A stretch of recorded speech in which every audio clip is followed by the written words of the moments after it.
Good morning everyone. Today we will discuss about plant cell. This is a model of plant cell. The outer covering of this model is a cell wall. The cell wall of plant is made up of cellulose, hemicellulose, peptidoglycan. जो cell wall है उसका function है cell को shape देना और उसे support देना.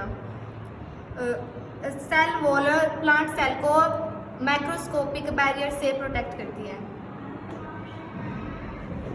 Cell wall के अंदर वाली लेयर को कहा जाता है सेल मेम्ब्रेन या फिर प्लाज्मा मेम्ब्रेन.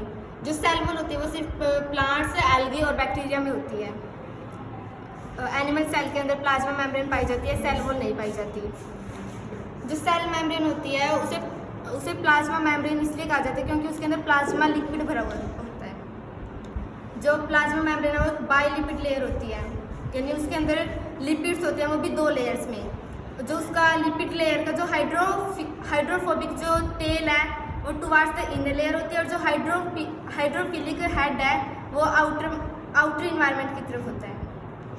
इससे पता चलता है कि जो प्लाज्मा मेम्ब्रेन का ओवरऑल नेचर है वो हाइड्रोफोबिक है. उसके हाइड्रोफोबिक नेचर होने के कारण उसे एक्वस इन्वायरमेंट से प्रोटेक्ट करना बहुत जरूरी होता है. ये है वोक्यूल. वोक्यूल सेल का प्लांट सेल का लार्जेस्ट ऑर्गेनली होता है. ये पूरे प्लांट सेल का 90% स्पेस कवर करता है. वोक्यूल्स के 3 टाइप होते हैं, सैप वोक्यूल, कॉन्ट्रैक्टाइल वोक्यूल और फूड वोक्यूल. प्लांट के अंदर सैप वोक्यूल पाया जाता है. इसके अंदर एक्सक्रीटरी प्रोडक्ट्स भी स्टोर किए जाते हैं और वाटर भी स्टोर किया जाता है. यह है न्यूक्लियस. न्यूक्लियस के अंदर होता है न्यूक्लियोलस. जो न्यूक्लियस होता है उसके अंदर क्रोमैटिन यानी कि डीएनए होता है. क्रोमैटिन डीएनए का लूज फॉर्म होती है. जब उसे हाईली कंडेंस्ड किया जाता है तो वो क्रोमोसोम बन जाता है. ये न्यूक्लियोलस है, इसकी कोई मेम्ब्रेन नहीं होती, जबकि न्यूक्लियस की 2 मेम्ब्रेन होती है, आउटर मेम्ब्रेन और इनर मेम्ब्रेन. न्यूक्लियस की जो मेम्ब्रेन होती है उसमें पोर्स भी होते हैं. उन पोर्स के थ्रू जो साइटोप्लाज्म से न्यूक्लियोप्लाज्म के बीच में जो मटेरियल्स का ट्रांसपोर्ट होता है वो पोर्स के माध्यम से होता है. This is ER. Full form of ER is endoplasmic reticulum. ER के 2 टाइप होते हैं, एसईआर और आरईआर. एसईआर यानी कि स्मूथ एंडोप्लाज्मिक रेटिकुलम और आरईआर यानी कि rough endoplasmic reticulum. Rough endoplasmic reticulum के साथ राइबोसोम जुड़े हुए होते हैं और उनके पास सिस्टर्नी होती है और एसईआर के पास ट्यूब्यूल्स होते हैं.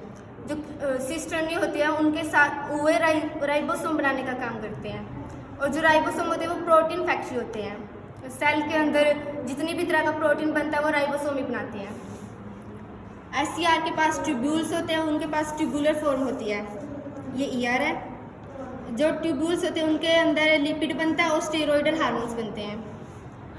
This is mitochondria. Mitochondria is also called energy और power house of the cell. जो भी सेल के अंदर सेलुलर एक्टिविटीज होती हैं वो सारी साइटोप्लाज्मा के अंदर होती हैं. Cytoplasm is the main arena of all cellular activities and chemical reaction occur in the cell.